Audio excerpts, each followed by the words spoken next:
Anuj ANUJSAHARAN. اب آپ خود ہی کر لیں, چونکہ اتنے فاصلے ہیں, بڑھ گئے بدقسمتی جی کہ ہم نام بھی ایک دوسرے کے ٹھیک پروناؤنس نہیں کر سکتے. تو انوج صاحب یہ کہتے ہیں, شری انوج یہ کہتے ہیں کہ آج سب سے پہلے ایک بری خبر جس نے ہمارے بھارت کو ہلا کے رکھ دیا. سر, بھارتی شوبز انڈسٹری کے پہلے پاپ سٹار بپی لہری 69 برس کی عمر میں انتقال کر گئے ہیں. کیا آپ نے کبھی ان کے گانے سنے؟ آپ کو ان کی شخصیت کیسی لگی؟ انوج صاحب, آپ کو بتاؤں میں دیانتداری سے, مجھے ان کا جو سٹارڈم ہے وہ اپنی جگہ پہ ہے. ان کی جو کنٹریبیوشن ہے میوزک کے حوالے سے وہ اپنی جگہ پہ مجھے وہ ویسے ہی بہت کیوٹ لگتے تھے. ہمارے ایک دوست ہیں سویڈن میں, وہ ان کی شکل بھی بہت ملتی ہے بپی لہری صاحب سے, اور وہ انہی کی طرح زیورات بھی پہننے کے شوقین ہیں, یا شاید انہی کو دیکھ کے, چونکہ اچھا, اور وہاں ان کو جو پاکستانی کمیونٹی ہے نا, وہ ان کو کہتی بھی بپی لہری, ان کا نام رکھا ہوا ہے. تو ظاہر ہے میں نے ان کو دیکھا نہیں, کبھی ملا نہیں, لیکن وہ بہت ہی ایک چارمنگ کیوٹ پرسنالٹی کے ایک بہت بڑے فنکار تھے. ایسے لوگ ڈیفینیٹلی, یہ محاورتاً نہیں میں کہہ رہا, وہ یونیک قسم کی ایک شخصیت ہے, اور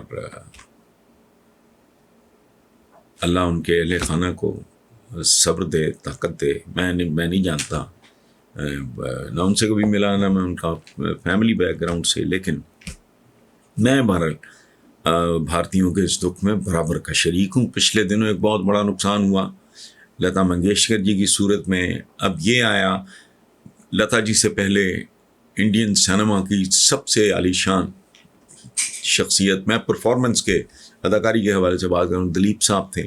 تو پے در پے یہ جو سانحات ہیں, آپ یقین کریں اس میں پاکستانی بھی, مطلب ہمارا کوئی بھی اخبار ایسا نہیں تھا جس میں لتا جی پہ بھرپور قسم کے فیچرز آرٹیکلز نہ شائع ہوئے ہوں. بہرحال ہم سب آپ کے دکھ میں شریک. اب بھائی اب اس زمانے میں باعزت جو middle class, upper middle class کے گھرانے بڑی تیزی سے ایک ایسی سچویشن کی طرف, because of the global conditions, پہنچ گئے ہیں کہ جب تک میاں بیوی دونوں نہیں کما رہے گھر نہیں چل رہا ہے. اور آنے والے دنوں میں یہ انتہا پہ پہنچ جائے گا. لیکن یہاں بے شرم, بے حیا اور احمق اپنی ڈیفینیشنز لے کے بیٹھے ہیں. ان کو کک سمجھ نہیں ہے کہ مستقبل میں ان کا حال اس سے بھی برا ہوگا. اچھا, world bank, world economic forum اور اکنامک انٹیلیجنس یونٹ وغیرہ بنگلہ دیش کی ترقی کو ونڈرفل پزل کہہ رہے ہیں. ونڈرفل پزل ہو, جو کہتے ہیں میں پزل ہو گیا, جو چیز سمجھ نہیں آتی. بچے کرتے ہیں پزل, مجھے اس کا لمبا چڑھا نہیں پتا. Wonderful puzzle. اچھا, اور یہ وہی ماتڑ, بھوکا, ننگا, کالا, پیلا, ناٹا, چھوٹا بنگلہ دیش ہے جس کے بارے میں اس وقت کے سیاسی جینیس ایک امریکن ہینری کسنجر نے جب بنگلہ دیش آزاد ہوا اس کو باٹم لیس باسکٹ قرار دیا تھا. یعنی ایسی ٹوکری جس کا پیندا ہی نہیں ہے, نیچے سے گلی ہوئی ہے. آج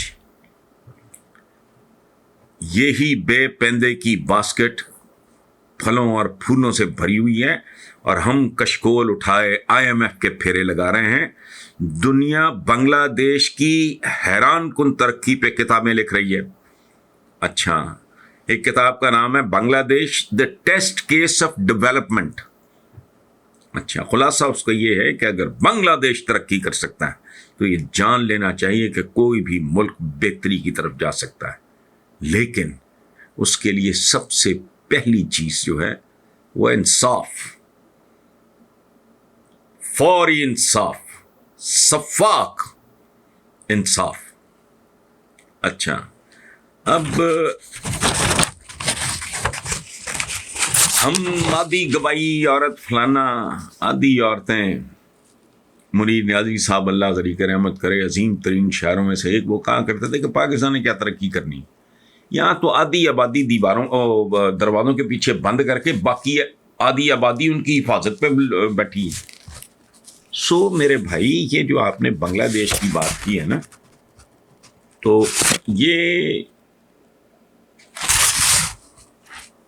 ایک ریالٹی ہے. میں نے تو پچھلے دنوں، میرا خیال ہے چند ہفتے بھی نہیں ہوئے، میں نے تو بنگلہ دیش، میں نے وہ کہا تو پتہ نہیں کیا کریں، میں نے کہا چھوڑو، پاکستان کو بنگلہ دیش ہی بنا لو، باعزت باوقار ملک ہے.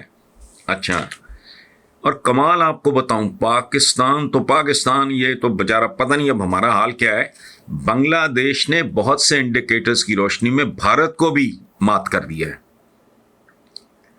2011 سے 2019 تک بنگلہ دیش کی ایکسپورٹس میں 8.6% کے حساب سے اضافہ ہوا، جبکہ پوری دنیا میں یہ شرح تھی 0.4%.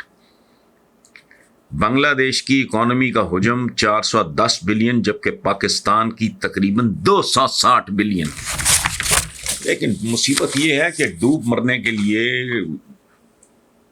غیرت کی بھی ضرورت ہے. بڑکیں، میرے کالم کا عنوان تھا بڑکیں بند بنگلہ دیشی بن کے دکھا دو.